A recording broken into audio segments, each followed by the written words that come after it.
नमस्कार, बहुजन संवाद में आपका स्वागत है, अभिनंदन है। आज है विश्व ऑप्टिक जागरूकता दिवस। ऑप्टिक मतलब स्वलिप्त, आत्म केंद्रित। ये अ, पूरा समाज आज की तारीख में यूँ माना जाए कि सब के सब लोग बीमार हैं। तो बीमारी क्या है? एक मानसिक बीमारी है। ये मात्रा का अंतर हो सकता है, क्वालिटी का अंतर हो सकता है, मात्रा का अंतर हो सकता है, लेकिन है सब, कमोबेश सब बीमार हैं। एक ज़माना हुआ करता था कि इनको पागलपन कह दिया जाता था या तरह-तरह से लोग करके भूत चढ़ गया, प्रेत चढ़ गया, उसको कह के लोग इस ये मरीज़ को प्रताड़ित किया करते थे। लेकिन आज विज्ञान बहुत आगे बढ़ चुका है और उसमें भी खास करके मनोविज्ञान। मनोविज्ञान इतनी तेज़ी से विकास कर रहा है, विस्तार कर रहा है और अब तो यह माना जाता है कि जो भी रोग है, जो भी मर्ज़ है, सबका केंद्रण कहीं न कहीं से मस्तिष्क है, मन है, मनोविज्ञान है। सबका इलाज मनोविज्ञान में संभव है। मनोविज्ञान की विविध धाराएँ हैं। अम, उम, उम, उसके तहत इसकी चिकित्सा की जाती है। उसी में एक है जो खास करके बच्चे 12 महीने के, 18 महीने के बच्चे और बचपन से ही उनमें अगर प्रॉपर ध्यान दिया जाए और शुरू में अगर उसको पहचान लिया जाए, तो इस रोग को हम लोग इससे पूर्णतः निजात पा सकते हैं, इसका निदान किया जा सकता है। लेकिन अभी भी उतनी जागरूकता नहीं है। उसी जागरूकता के लिए ये विश्व ऑप्टिक जागरूकता दिवस मनाया जाता है। इसका इस पर चर्चा करने के लिए हमारे साथ आज हैं प्रशांत रंजन दत्त जी। आप टीचर्स ट्रेनिंग कॉलेज में ये बरारी भागलपुर में है। आपका स्वागत है, अभिनंदन है। हमारे साथ हैं डॉक्टर आकृति पांडे जी। आप मनोचिकित्सक हैं। आप गोरखपुर में सृजन मेंटल ये वेलनेस आप संचालित करती हैं। आपका भी स्वागत है, अभिनंदन है। हमारे साथ रांची से हैं डॉक्टर अनुराधा बत्सी। आप भी ये मनोचिकित्सक हैं और खास करके ये समाज में इस तरीके के जितने भी डिजीज हैं उनके प्रति आज भी उस स्तर की जागरूकता नहीं है जैसी होनी चाहिए। अब जैसे तमाम तरीके की चीजें होता है। एक जमाना हुआ करता था कि मिर्गी के अपना दौरे पड़ते थे तो लोग अपना पटक के उसको जूता सुंघाना शुरू कर देते थे और उसके साथ मारपीट करते थे। वो भूत प्रेत ओझा न जाने क्या क्या किया करते थे। लेकिन अब आज इतना विकसित हो चुका है, हमारी मनोचिकित्सा खास करके मनोविज्ञान के क्षेत्र में इतना विकास हो चुका है, इतनी अच्छी अच्छी दवाइयां आ गई हैं कि अगर उसका प्रॉपर केयर किया जाए तो हम उससे हम निजात पा सकते हैं। और इसी के लिए यह जो रोग है, जो खास करके बच्चों से होकर के बड़ों तक में ये रोग पाया जाता है, इसके प्रति जागरूकता पैदा की जाए। लोग इससे भयभीत न हो, लोग इससे आतंकित न हो, प्रॉपर तरीके से इसके ये डॉक्टर के पास, मनोचिकित्सक के पास जाएं और इसकी चिकित्सा कराएं। इसीलिए आज का दिन इसकी जागरूकता के लिए चुना गया है। आप सब लोगों का बहुत बहुत आभार, बहुत बहुत धन्यवाद। हम चाहेंगे डॉक्टर अनुराधा वत्स से कि इसकी पूरी ऐतिहासिकता, ये आज का दिन मनाने की आवश्यकता क्या पड़ी और इसको ये दुनिया के पैमाने पर इसका क्या है। हाँ, अनुराधा जी अनम्यूट कर लीजिए, अनम्यूट कीजिए। हम्म अ, आप सभी को नमस्कार। और मैं यहाँ पर धन्यवाद देना चाहती हूँ बहुजन संवाद को कि जिसके माध्यम से एक जो अवेयरनेस है वो जाए, उन लोगों के बीच में जाए और इस चीजों को बहुत ही इजी वे में समझे और जो मैनेजमेंट है ऑटिज्म को लेकर वो प्रॉपर हो। अगर हम इसके बारे में बात करते हैं तो ऑटिज्म के बारे में अगर कहा जाता है तो ये वर्तमान समय में जिस तरह से हम बच्चे को इतने जो डाटा आ रहे हैं, हर एक के क्लिनिक में आ रहे हैं या हम लोग जान पा रहे हैं कि ये बच्चा ऑटिस्टिक है, लेकिन ये आज के समय का नहीं है, ये काफी पुरानी ये समस्या है। और ये जो चीजें इसके काउजेज पर अगर ध्यान दे, कारणों पे ध्यान दे, तो वो भी सटीक कोई कारण नहीं है, क्योंकि एक न्यूरो डेवलपमेंटल डिसऑर्डर कहलाता है और साथ में ये मे बी जेनेटिक। और क्योंकि इसमें ये भी कहा जाता है कि 20 पुश्त पहले भी किसी को हुआ रहेगा तो वो भी मे बी ट्रांसफर ये रहेंगे।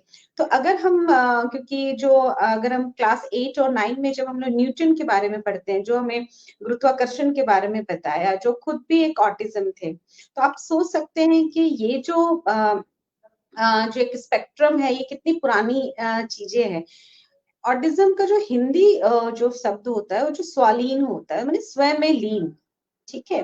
तो अगर हम बात करें तो जो व्यक्ति में हमारा क्या होता है, समाज में लोगों से बातचीत करना होता है। लेकिन इस चीज़ को जो स्वालीनता है, ये इसको कोई अलग रूप में पहले लोग चुपचाप रहते थे, लोगों से बात नहीं करते थे, अपने आप में रहते थे, एक कमरे में कोने में रहते थे। तो कहीं न कहीं इसको मानसिक बीमारी का एक पार्ट माना जाता था, जहाँ स्किज़ोफ्रेनिक कहा जाता था। लेकिन बाद में बहुत सारे रिसर्च हुए, जहाँ पर इसको अलग किया गया कि नहीं, ये एक अलग है। जिसमें ये भी देखा जाता था कि एक जब बच्चा जन्म लेता है, तो 2 साल, ढाई साल तक इसका जो डेवलपमेंट होता है, वो सही हो रहा है, लेकिन अचानक वो कम शब्द का उपयोग कर रहा है बातचीत में, अपने आप में रह रहा है, आँख जहाँ मिलाता था बच्चा, वो अब नहीं मिला रहा है। तो कहीं नहीं कहीं कि ये इसके असामान्य व्यवहार है। तो इस तरह से उसको अलग कर दिया जाता था। लेकिन आज के समय में अगर हम देखा जाए, जब यूएन ने 2007 में इसको समझा और ये कितनी ज़रूरत है समझने की कि इसको मानसिक बीमारी से अलग करना है और साथ में इस स्पेक्ट्रम को समझना है और इसके विकास को कि ये अप्रोचेबल बनाया जा सकता है। तो आज भी इसको न्यूरो डेवलपमेंटल डिसऑर्डर में ही हम लोग रखते हैं, ठीक है? और मैं यहाँ पर एक बात ये कहना चाहूँगी कि हमारा इतिहास जो भी रहा हो, लेकिन अगर उस इतिहास से अगर हम सक्सेस स्टोरी को देखते हैं, मतलब जैसे न्यूटन हो गए या जैसे और भी वैज्ञानिक हो गए कि ये समस्या होने की, वो अपने कॉग्निशन को लेकर, वो अपने दैनिक जीवन को लेकर अपने जीवन को सफल बनाए। तो वो चीज़ें हमें होती है। हाँ, यहाँ पर मैं ये कि आज भी जैसे सर ने कहा कि ये जो जागरूकता की जो कमी आ रही है, आज आज वर्तमान समय में भी, कि जो शहरीकरण है, जो हमारा शहर है, तो और जो हम रूरल एरिया को अगर देखते हैं, तो रूरल एरिया में एक हम चलो, क्योंकि अगर बच्चा उस चीज को अगर नहीं कर पा रहा है, मीन्स समस्या अगर दिख रही है, तो वो लोग कहीं ना कहीं जल्द लोगों के पास में, डॉक्टर के पास में आते हैं।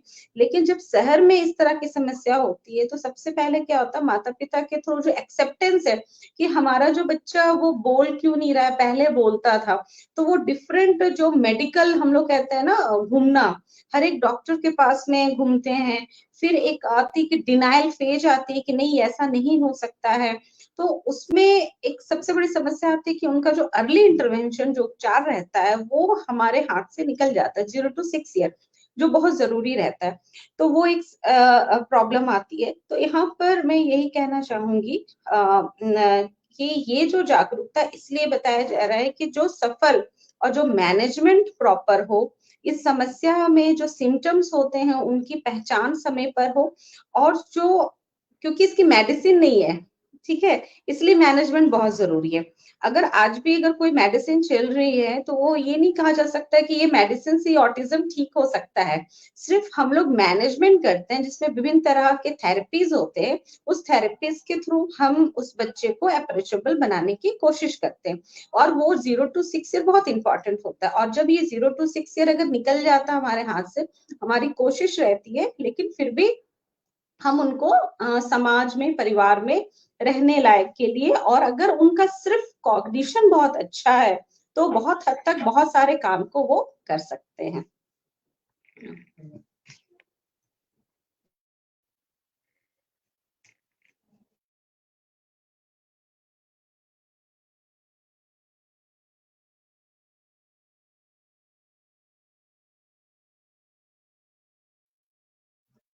अब हम चलते हैं प्रशांत रंजन दत्ता जी के पास। आप टीचर ट्रेनिंग कॉलेज भागलपुर में है, आपके पास तो बच्चे भी आते होंगे, आपका व्यवहारिक अनुभव इसमें, तो इसमें बच्चों में जो प्रारंभिक लक्षण होते हैं, वो वो गार्जियन कैसे जानेंगे और उसको लेकर के कब कैसे पहुंच जाना चाहिए आप लोगों के पास?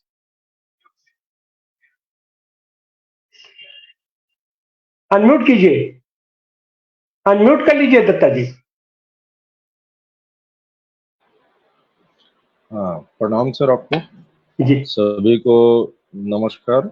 और आज जो है इस कार्यक्रम में बहुजन संवाद और डॉक्टर आनंद तिवारी सर की ओर से हम लोग यहाँ उपस्थित हुए हैं। सभी को बहुत ही बधाई और शुभकामनाएं।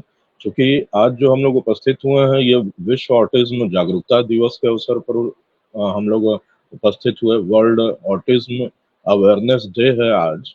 और जो आज की थीम है दो 2024 की, ये थीम आपकी है एम्पावरिंग ऑटिस्टिक वॉइस।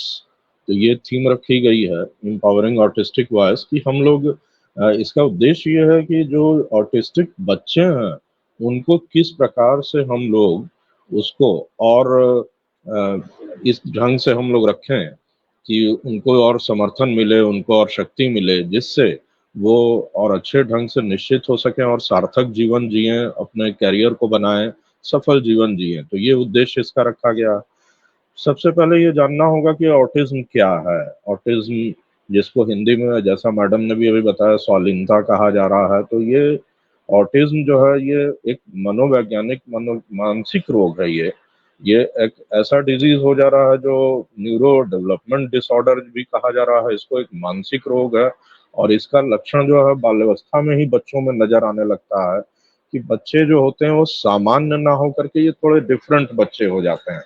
सामान्य बच्चों की जो विकास है, जो उनकी ज्ञानात्मक विकास हो चाहे शारीरिक विकास हो, वो भी अधिक हो रहा है। मगर जो बच्चे इस प्रकार से पीड़ित हैं, ऑटिस्टिक बच्चे अगर हैं, चूंकि मानसिक रूप से वो न्यूरो में कुछ प्रॉब्लम है उससे हो रहे हैं, तो इसको ये चाइल्डहुड डिसऑर्डर भी कहा जा रहा है। इसका जो है सबसे पहले पहचान जो दिया गया वो लियो कैनर महोदय थे 1943 में और स्पर्जर महोदय थे 1940 में। उन्होंने मतलब इसको पहचान दिया, तो इसीलिए इसको एस्पर्जर डिसऑर्डर भी कहा जा रहा है। दूसरा कि ये पहचान जब दिया गया तो इसमें क्या है कि सबसे पहले जैसा कि सर ने भी कहा कि बच्चों को कैसे पहचान करेंगे, कैसे चिन्हित करेंगे। तो सबसे बड़ी बात होती है कि जो बच्चे होते हैं वो सामाजिक शिष्टाचार का अभाव उनमें नजर आएगा आपको। बार बार वो गलती करेंगे, बार बार चीजों को दोहराएंगे। इस प्रकार के बच्चे रहते हैं। उनकी रुचियां भी कुछ सीमित है, ये भी बात है। पर कुछ ज्वाइंट अटेंशन का उनका अभाव रहता है कि वो जो कभी मन जो है उनका चंचल है तो कभी स्थिर है, दोनों तरह का चीजें वो पाई जाती हैं। तो ये समस्या बनी रहती है। और वो उनकी जो है मतलब कि कुछ अजीब सी प्रक्रिया भी रहती है, जो जैसे कि चीजों को बार बार आगे पीछे हिलते रहना शारीरिक रूप से, या गोल गोल घूमना, चीजों को बार बार गिराना उठाना, मुंह से कुछ आवाज निकालना, या बार बार चीजों को दोहराना। तो इस तरीके की चीजें रहती हैं। तो वो जिससे कि आप अनुमान लगा सकते हैं, एक पहचान कर सकते हैं कि ये बच्चे जो हैं ऑटिस्टिक। उनको जो है ये समझना थोड़ा सा पेरेंट्स के लिए भी, अभिभावक के लिए, टीचर के लिए थोड़ी दिक्कत हो जाती है कि आखिर कैसे पहचान किया जाए, कैसे चिन्हित किया जाए। और जिसका व्यवहार जो है नॉर्मल बच्चों की तरह नहीं है, तो उससे ये पता चलेगा कि ऑटिस्टिक।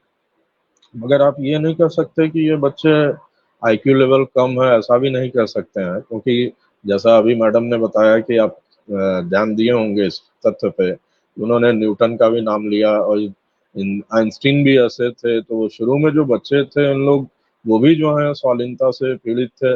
बाद में वो धीरे धीरे चेंज हुए। भारत ही नहीं, विदेश में भी और भारत में भी कई जगह ऐसे बच्चे शुरू में हुए कि वो स्वाधीनता यानी कि ऑटिस्टिक बच्चे थे, जो धीरे धीरे समय के अनुसार उनमें परिवर्तन हुआ और वो चेंजेस हुआ, जिससे वो सुधार हुआ और उन्होंने कई चीजों का आविष्कार किया, नए चीजों को उन्होंने पाया।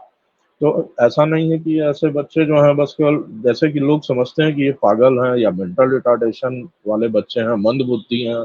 ऐसी बात नहीं, क्योंकि वो एक अलग प्रकार है। मंद बुद्धि होना, मेंटल इलनेस होना, और ये एक अलग प्रकार है। तो ऑटिज्म जो बच्चे हैं वो व्यवहार उनका भले अलग होगा, मगर कई बच्चे जो है बदलाव आता है समय के अनुसार। उनको प्रॉपर गाइडेंस दिया जाता है टीचर के द्वारा, पेरेंट्स के द्वारा। फिर इसमें सबसे बड़ी अहम भूमिका, जैसा डॉक्टर की भी हम, और डॉक्टर क्योंकि इसका कोई दवा ऐसा नहीं है मेडिकल साइंस में, तो यहाँ पे ये होता है कि इसको जो हम लोग उसको व्यवहारगत परिवर्तन करते हैं, उसको जो है उस साइकोलॉजिस्ट के पास ले गए, उसके सहायता में रहेगा तो वो उसमें परिवर्तन होगा। तो ये ध्यान दिया जाता है कि उसको हम लोग अधिक से अधिक बार बार चीज़ों को कराएं, दोहराएं, उसको जो हम लोग समझाएं, तो ये बच्चे जो है धीरे धीरे चेंजेस आता है। शुरू में बच्चे रोएंगे, चिल्लाएंगे, विभिन्न प्रकार की गतिविधियां करते हैं, और कभी हंसेंगे या फिर कभी हाथ बढ़ाएंगे अपना, आपका मतलब व्यवहार उनका डिफरेंट रहता है, मगर धीरे धीरे समय के आधार पर उनमें परिवर्तन भी आता है। तो ये परिवर्तन जो आता है, अगर जो पढ़ने वाले बच्चे हैं वो आगे पढ़ाई भी जारी रखते हैं, कंटिन्यू करते हैं। और जो ज्यादा समस्या है, जैसा कि मैंने बताया कि एस्पर्जर डिसऑर्डर भी नाम उसको दिया जाता है, तो उसमें अगर ज्यादा समस्या होती है तो उसका दिक्कत और कई परेशानियां होती हैं। हमारा ऐसा नहीं है कि उसमें सुधार नहीं होगा, उसमें सुधार भी होगा। उसमें कई बच्चे बहुत चंचल भी होते हैं, कई बच्चे सुस्त होते हैं, तो ये उनमें सबसे बड़ी बात है कि हम लोग उसको परिवर्तित करें, साइकोलॉजिस्ट से मिलें, टीचर मिलें, और पेरेंट्स जो है जागरूक रहें। जिससे क्या होगा कि हम लोग उसको छोटे छोटे वाक्यों में बात करें, उससे साधारण वाक्यों का प्रयोग करें, सरल शब्दों का प्रयोग करें, उसको खेलने का आदत डालें, खिलौनों के साथ भी खेलें, कैसे खेला जाए ये बताया जाए, और खेल खेल में नए शब्दों का भी प्रयोग किया जाए। फिर पहले कुछ उसको समझाया जाए, बोलने का तरीका समझाया जाए, फिर समाज में कैसे मिलें जुलें, कैसे बातचीत करें, बड़ों से कैसे बिहेवियर करें, पैटर्न, ये भी उसको समझाया जाए। तो इसमें मनोचिकित्सक की भूमिका बहुत ही महत्वपूर्ण, साइकोलॉजिस्ट की। और टीचर के रूप में जो स्पेशल एजुकेटर हैं, स्पेशल टीचर हैं, जो वो मदद करते हैं, तो वो चूंकि सामान्य शिक्षक जो हैं वो नहीं समझ पाएंगे कि क्या समस्या है, मगर जो स्पेशल टीचर हैं, जो ट्रेंड है, जो उसी दिशा में बीएड स्पेशल, एमएड स्पेशल किए हैं, तो वो उसको सपोर्ट करेंगे, गाइड करेंगे। और रिहैबिलिटेशन काउंसिल ऑफ इंडिया की ओर से जगह जगह इसका एनजीओ चल रहा है, गवर्नमेंट इंस्टीट्यूट्स भी हैं जहां इनकी टीचर ट्रेनिंग प्रोग्राम चल रहा है सर, तो उससे टीचर ट्रेनिंग प्रोग्राम लोग कर रहे हैं, और उसमें इस दिशा में लोग कार्य भी कर रहे हैं। तो कई सोशल सर्विस, कई टीचिंग वर्क भी लोग कर रहे हैं, कई जगह भारत में ही बहुत सारे अब जो हैं एनजीओ भी चल रहा है और इस दिशा में कार्य कर रहे हैं। अलग अलग राज्यों में भी ऑटिस्टिक बच्चों को अब ध्यान में लिया जा रहा है, और उस पर विशेष मतलब ध्यान देने की बात की जा रही है। और जहाँ तक कानून की बात है, इस पे भी थोड़ी सी चर्चा करेंगे सर। इसमें जैसे कि हम लोग जो है 2007 में सर 1 नवंबर यूनाइटेड नेशन संयुक्त राष्ट्र की ओर से इस पर ध्यान देने की बात की गई, और उसके बाद जो है इसी संबंध में ये 18 दिसंबर 2007 को स्वीकार किया गया कि संयुक्त राष्ट्र के द्वारा कि ऑटिस्टिक बच्चों पर ध्यान दिया जाए और एक जागरूकता बढ़ाई जाए। इसी संबंध में फिर जो है 2 अप्रैल से यहाँ विश्व ऑटिज्म जागरूकता दिवस मनाया जा रहा है कि जागरूकता फैलाई जाए, जागरूकता बढ़ाई जाए, समाज में माता पिता, बच्चे जो भी हैं, उनको जागरूकता मिले, जानकारी मिले कि ऑटिज्म क्या है और ऑटिस्टिक बच्चों को कैसे सुरक्षित रखा जाए, कैसे उनको जो है ट्रेंड किया जाए कि जीवन में वो कुछ आगे बढ़ सकें। 1999 में भारत सरकार के द्वारा नेशनल ट्रस्ट एक्ट पास हुआ सर। उसमें autism, cerebral palsy, mental retardation और मल्टीपल डिसेबिलिटीज को शामिल किया गया। तो ऑटिज्म यानी स्वाधीनता के विषय में भारत सरकार की पहल जो है नेशनल ट्रस्ट एक्ट, जिसको कि हम लोग राष्ट्रीय न्यास अधिनियम भी कहते हैं, तो वो 99 में पास हुआ, और भारत सरकार उसी समय से सजग रही है और इस दिशा में कार्य कर रही है। इस एक्ट के तहत रिजर्वेशन का भी पॉलिसी इनको लाई गई है कि उनको ट्रेंड किया जाए, उनको जो है जागरूक किया जाए, जहाँ तक संभव शिक्षा भी प्रदान की जाए सभी को।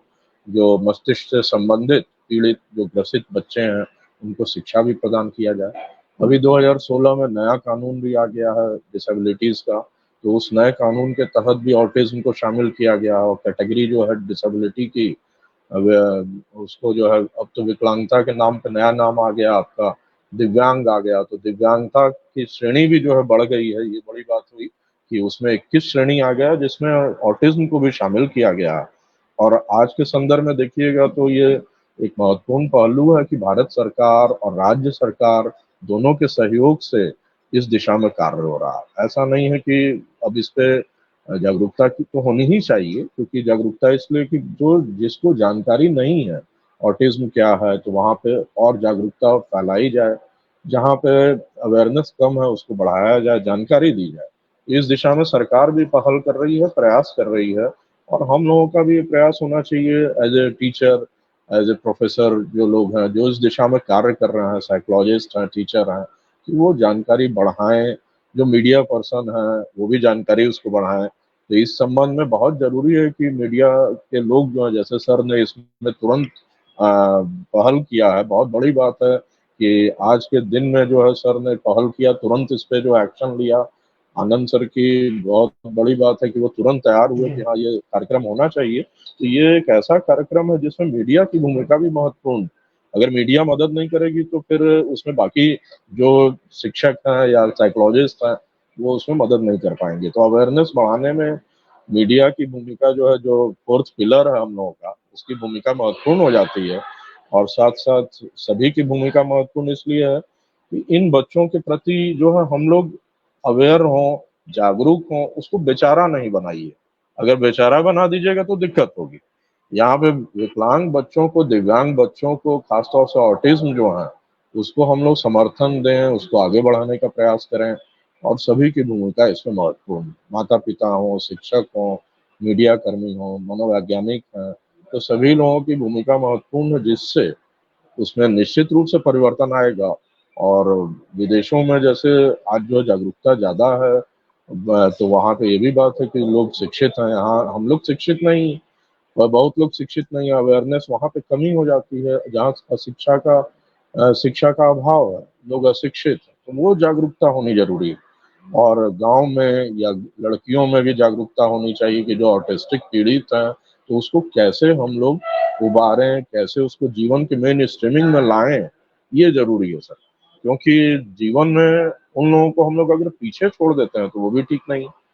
अब जी 2024 में इलेक्शन भी होने वाला है सर, तो इलेक्शन के हिसाब से जी जो उनको अधिकार है, इलेक्शन का वोटिंग राइट है उनको, तो ये हमारे प्रथम वोटर हैं वो, तो उस पर भी सभी पार्टियों को ध्यान देना चाहिए कि हमारे ये वोटर हैं, इसीलिए उसको भी जो है अधिकार मिलना चाहिए। अभी आप देखेंगे कि निर्वाचन आयोग से जो है एक सक्षम ऐप भी आया है सर, उसमें ध्यान दीजिएगा सभी लोग। कि सक्षम ऐप के तहत जो है उसको वोट देने के अधिकार को और मजबूत बनाने की का प्रयास किया गया है कि जो दिव्यांग हैं, जो बच्चे हैं, जो 18 साल से अधिक एज के हैं, तो वो वोट डालें। और उनकी भूमिका इसमें भी महत्वपूर्ण है कि लोकतंत्र को वो और मजबूत बनाए, जिससे आने वाले दिनों में और जागरूकता अधिक से अधिक हो। इतना ही मैं कहना चाहूंगा। और सर जो है आमंत्रण किए सभी को, बहुत बड़ी बात है, इसके लिए सर धन्यवाद आपका, कि बहुत अच्छे जी से कार्यक्रम को जो है आगे आप बढ़ाएं इसको, और आगे भी इसी जी प्रकार के कार्यक्रम को करें, जिससे जो है सभी की जी भूमिका प्रशांत जी। महत्वपूर्ण है इसमें। ठीक है सर, ठीक है। जी प्रसाद जी, अब हम चलते हैं गोरखपुर। सृजन मेंटल वेलनेस की आप संस्थापका है डॉक्टर आकृति पांडे जी। आकृति पांडे जी, जागरूकता तो बहुत जरूरी है, हर चीज के लिए जागरूकता जरूरी है, और खास करके ये मीडिया की भूमिका उसमें बहुत हो जाती है, नाटकों की भूमिका होती है, फिल्मों की भूमिका होती है। हमको याद आता है एक पिक्चर आई थी तारे जमीन पर या क्या था, आमिर खान की, और उसमें उसने जिस बाखूबी के साथ, जिस मनोरंजक तरीके से बच्चों का पूरा मनोविज्ञान और इस तरीके के बच्चों की बीमारी को फोकस करते हुए जैसा उसने किया, हमारे अंदर से अपने आप में अद्भुत था, अद्वितीय था। तो आपकी इस पर टिप्पणी की कि ये और जागरूकता इसमें ये कैसे बढ़ा सकते हैं, और इसके इसके खास करके कितने प्रकार है, इसका वर्गीकरण हम कैसे कर सकते हैं इस बीमारी का। जी नमस्कार सर। और सर सबसे पहले तो आपका बहुत बहुत धन्यवाद कि आपने इस तरह का प्रोग्राम आयोजित किया है, और मीडिया पर्सन के थ्रू अगर इस तरह के प्रोग्राम जब आयोजित होते हैं तो हमें भी बड़ा उत्साह होता है, क्योंकि मैं 2018 से इस फील्ड में वर्क कर रही हूँ और ऑटिज्म के बच्चों पर ही वर्क कर रही हूँ। तो बहुत जो है हमारे जो है ना बहुत हमारी लिमिटेशन हो जाती है। हम बहुत तरह के अवेयरनेस प्रोग्राम चलाने के बावजूद भी उस तरह का रीच नहीं ले पाते हैं। तो हमें समय समय से मीडिया बंधुओं की बहुत बहुत जरूरत पड़ती है। और जैसा कि आपने बताया तारे जमीन पर, वैसे ही एक वेब सीरीज आई असुर करके आई, तो ये ऑटिज्म पर ही बेसिकली बनाई, लेकिन थोड़ा उसका चित्रण थोड़ा नकारात्मक स्तर से दिखाया गया।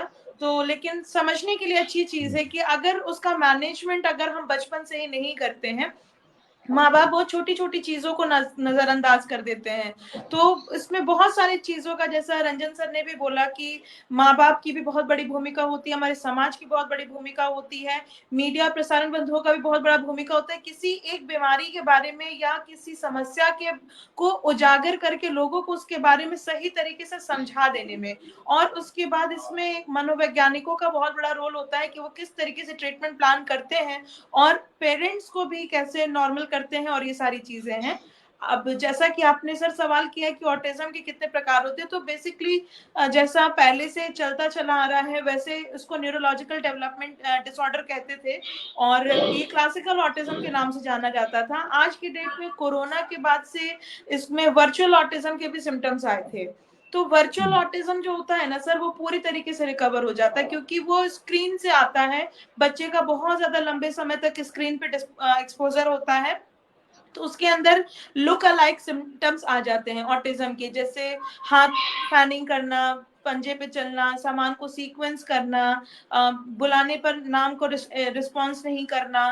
इसमें स्पीच बिल्कुल बंद हो जाती है, इसमें स्पीच बच्चों की नहीं रहती है। लेकिन जो न्यूरोलॉजिकल ऑटिज्म होता था तो उसमें बच्चों में स्पीच रहती थी, एस्पर्जस सिंड्रोम रहता था। एस्पर्जस सिंड्रोम का अगर एक पिक्चर के माध्यम, क्योंकि आपने पिक्चर का नाम लिया है, तो अगर मैं लूं तो शाहरुख खान की एक पिक्चर आई थी माय नेम इज खान, तो उसमें वो उनका एक डायलॉग है, बराबर एक टैगलाइन है कि my name is Khan and Khan from epiglottis.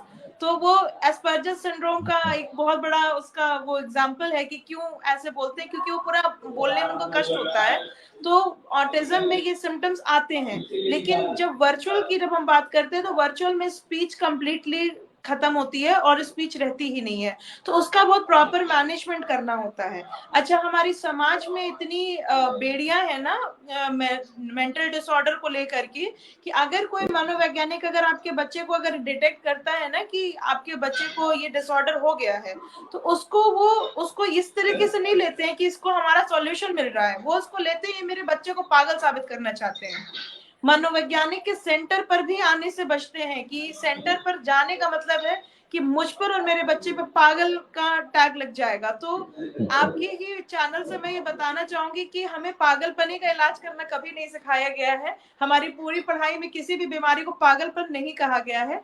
हर एक बीमारी का क्राइटेरिया होता है, हर एक बीमारी का अपना एक क्लिनिकल पिक्चर होता है, उसका अलग अलग मैनेजमेंट होता है, जिसको हम नजरअंदाज करते हैं। और बड़े शहरों में या बड़े देशों में, महानगरों में इसकी अवेयरनेस है, उसकी तरफ लोग सजग है, इसलिए वहां पर ये बीमारियां बहुत वास्ट लेवल पर नहीं आती। लेकिन जो छोटे तबके के लोग हैं वो अपनी मीडियोकर थिंकिंग की वजह से ऐसी छोटी छोटी बीमारियों को जिस सही जगह पे नहीं जाने की वजह से भी बहुत ज्यादा उसको विभत्स बना लेते हैं, और समाज में क्या अपनी कई पीढ़ियों को भी बर्बाद कर देते हैं। तो इसका सामाजिक इसका अवेयरनेस इतनी ज्यादा जरूरी है, और लोगों को एक्सेप्ट करना भी बहुत जरूरी है। ऑटिज्म होना बहुत बड़ी प्रॉब्लम नहीं है, ऑटिज्म को एक्सेप्ट कर लेना बहुत बड़ी प्रॉब्लम है, कि अगर आप उसको एक्सेप्ट कर लेंगे तभी आपको सॉल्यूशन मिलेगा।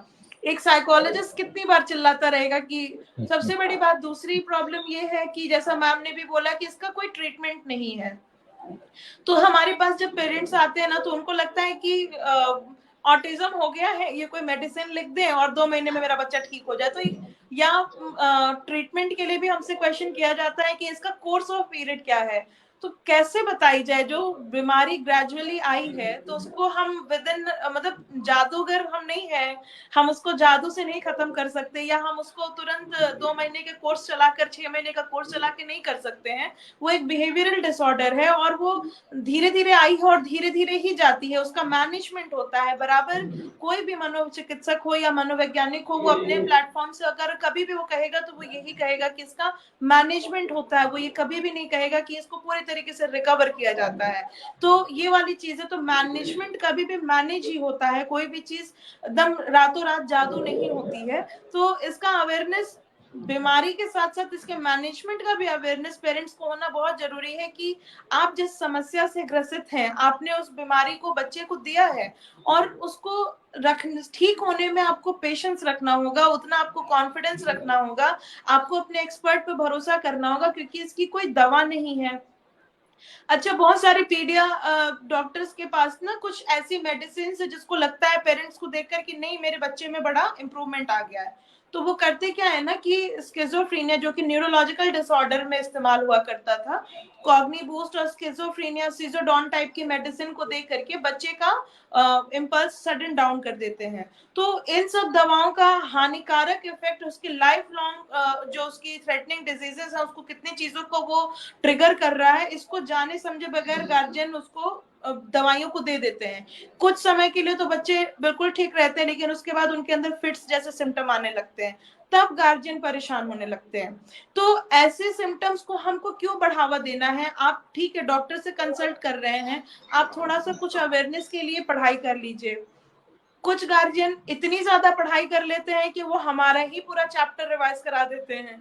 तो ग्रेड 1 क्या है, हायर डिफिशिएंसी क्या है, तो इस तरह की चीजें आती हैं। तो मतलब मेरा कहने का मतलब है आपके माध्यम से कि आप पढ़ाई करिए, लेकिन सुनने की भी क्षमता को डेवलप करिए, क्योंकि हम समझाने में निपुण तो है ही है, लेकिन समझाने की भी एक सीमा होती है। अगर बहुत ज्यादा अगर आप सवाल लेकर के आएंगे तो हर एक सवाल का सटीक जवाब और एक ही मिनट के अंदर देना हमारे लिए भी संभव नहीं है, और दवाई से इसका इलाज नहीं है, इसको आपको समझना होगा। और बहुत ज्यादा स्क्रीन का एक्सपोजर अगर बच्चे दे रहे हैं तो थोड़ा सा इसका मैनेजमेंट करना होगा, क्योंकि एकल परिवार का भी वो है कि पहले ट्रेंड था कि एकल परिवार रहते थे, अब मजबूरी हो गई है, क्योंकि हमारी दादी नानी सब के सब एकल परिवार में ही रही हैं। तो जो खुद अपना एकल परिवार जिन्होंने चलाया है, अब उनके बच्चे जब अपने एकेडमिक्स या अपने करियर को लेकर कहीं सेटल होने जाते हैं तो इनके पास खुद ही इतना टाइम नहीं है कि वो जाके अपने बच्चे के साथ उनके बच्चों को लालन पालन कर सके। तो वो दादी नानी का प्यार और वो जॉइंट फैमिली का प्यार अलग होता जा रहा है। बच्चों को सोशल लाइफ नहीं मिल रही है, फैमिली लाइफ नहीं मिल रही है, फादर अपने जॉब में बिजी है, मदर अपने जॉब में बिजी है, सब करियर ओरिएंटेड होते जा रहे हैं। तो बच्चों का एक इमोशनल डिरेलमेंट बहुत ज्यादा हो रहा है, और इसमें बच्चे जो है बहुत ज्यादा स्क्रीन के या वर्चुअल वर्ल्ड की तरफ उनका एक्सपोजर लगातार बढ़ता जा रहा है। तो इन सब चीजों को हमें बहुत ध्यान देना चाहिए कि न्यूरोलॉजिकल डिसऑर्डर जो है उसका तो मैनेजमेंट होगा ही, लेकिन जो एक नई तरह की जो समस्या हमने जो डेवलप कर ली है और दिन प्रतिदिन हम बढ़ाते चले जा रहे हैं, इस नाम पर कि बच्चे को मोबाइल देंगे तो बच्चा मोबाइल में देख के बहुत कुछ सीख रहा है, तो वो सीखता नहीं है, वो बीमारी की तरफ बढ़ रहा है। तो एक मेरा टैगलाइन भी है और तमाम तरीके के रिसर्च में भी है कि मैं हर पेशेंट से बोलती हूँ और यहाँ पर भी बोलूंगी कि अगर बच्चा बहुत ज्यादा मोबाइल देख रहा है, 10 मिनट का मोबाइल फोन 10 ग्राम कोकेन के इस्तेमाल के बराबर होता है। तो आप इक्वल करिए कि अगर आपका बच्चा उतनी देर अगर मोबाइल अगर 2 घंटा 1 घंटा यूज कर रहा है तो उसने कितने ग्राम कोकेन का कंजम्पशन किया है। तो यहाँ पर आपकी लर्निंग बहुत ज्यादा डिस्टर्ब हो जाती है, बच्चे की स्पीच इसी वजह से खत्म हो जाती है, और इसी वजह से आपका बच्चा बोल नहीं पाता है, समाज में इंटरेक्ट नहीं कर पाता है, उसको सोशल एंजाइटी हो जाती है, वो लोगों से इंटरेक्ट नहीं करता, सोशली डिसइंटरेक्ट हो जाता है। तो ये तरह की समस्याएं तभी डेवलप होती हैं। तो आप इसको ध्यान दीजिए, समझिए क्या करना है, कितना टीवी को देना है, क्योंकि पहले भी हमारी मदर्स ने भी जब हमें पाला था तो इतना वर्चुअल एक्सपोजर नहीं था, तो हमारी परवरिश उन्होंने की है, और हम एकल परिवार में रह रहे हैं, तो बहुत सारी चीजों का मैनेजमेंट हम पेरेंट्स को पहले खुद समझना होगा कि हम अपने बच्चे को क्या सिखा रहे हैं और किस तरह की चीजों का एक्सपोजर दे रहे हैं। अपना टाइम मैनेजमेंट, अपना लाइफस्टाइल मैनेजमेंट, अपना रूटीन मैनेजमेंट को प्रायोरिटी देनी होगी, तभी जाकर के हम अपने बच्चों को ऐसी बीमारी और ऐसे न्यूरो डाइवर्सिटी से हम दूर रख सकते हैं। तभी जाकर के मैनेजमेंट संभव है, तभी जाकर के कोई एक मनोवैज्ञानिक या मनोचिकित्सक भी अपनी सलाह से आपको ठीक कर पाएगा। तो इन सब चीजों के लिए पहले आपको स्वनियंत्रण बहुत जरूरी है। इसके ऊपर मैं इतना ही कहूंगी कि स्वनियंत्रण पे आप वर्क करिए, तो आपके बच्चे और आपका परिवार भी हमेशा सुखद रहेगा। धन्यवाद जी, बहुत बहुत धन्यवाद। स्वनियंत्रण सबसे बड़ी चीज है, और आज की तारीख में जागरूकता दिवस एक दिन मना देने के लिए कुछ काम नहीं चलने वाला है। यह जागरूकता सतत चलने की चीज है। और आपने जैसा कहा कि एक जमाने में संयुक्त परिवार हुआ करता था, उसमें अगर कोई आदमी नरम हो गया, गर्म हो गया, कोई बीमार हो गया तो आपस में सब लोग देख लिया करते थे। और खास करके पीढ़ियों का जो फासला हुआ करता था, बाबा दादा नाना नानी के किस्से लेकर के बच्चे अपना पलते थे पढ़ते थे, तो उनका एक स्वाभाविक तरीके से विकास होता था, विस्तार होता था। और आज तो अब स्थिति ये है आने वाले दिनों में कि अब बच्चे रिश्ते ही भूल जाएंगे, चाचा क्या होता है, मामा क्या होता है, मौसी क्या होती है, हाँ? अब बच्चे भूल जाएंगे, क्योंकि एकल परिवार भी इतना सिमट करके अब अंदर जा रहा है कि अब तो लोग कह रहे हैं कि बच्चे नहीं पैदा करेंगे। पहले तो था कि हम दो हमारे दो, अब उसके बाद हम दो हमारा एक, अब तो ये एक भी नहीं। तो ऐसी हालत में यह जो, और इसमें राज्य की भी भूमिका बड़ी प्रमुख भूमिका होती है। लोक कल्याणकारी राज्य इसीलिए बनाया जाता है, गठन किया जाता है कि जो भी इस तरीके के कॉम्प्लिकेशन आ रहे हैं समाज में, सोसाइटी में, उसको व्यापक तरीके से ये एक वैज्ञानिक तरीके से उसके प्रति ये अपने समाज को जागरूक किया जाए, और अगर हो सके तो उसके लिए सुविधाएं मुहैया कराई जाए। और यह जागरूकता तो समाज का काम ज्यादा है, और हम जैसे ये मनोविज्ञान प्रेमी लोगों की इसमें जिम्मेदारी ज्यादा बढ़ती है। तो आज के दिन, आज के इस विश्व ऑटिज्म जागरूकता दिवस पर आप सब लोगों को बहुत सारी बधाइयां, बहुत सारी शुभकामनाएं। आने वाले दिनों में इस डिजीज अगर कहीं हो भी जाती है तो उसको प्रारंभिक दिनों में हम उसको जो सब उसको लोकेट करके हम उसका इलाज कर सके। और इसमें हम तो फिर हम याद करेंगे एक बहुत महत्वपूर्ण कड़ी के रूप में अपने आमिर खान को भी हम आज बधाई देना चाहेंगे कि उसने एक पिक्चर के माध्यम से इस पूरे डिजीज को उभार के सामने रखा और उसके प्रति जागरूकता पैदा की कि नहीं ये कोई असामान्य बीमारी नहीं है, घातक बीमारी नहीं है, पागलपन नहीं है, ये एक सामान्य सी बीमारी है और इसको ठीक किया जा सकता है। बहुत बहुत धन्यवाद, बहुत बहुत आभार।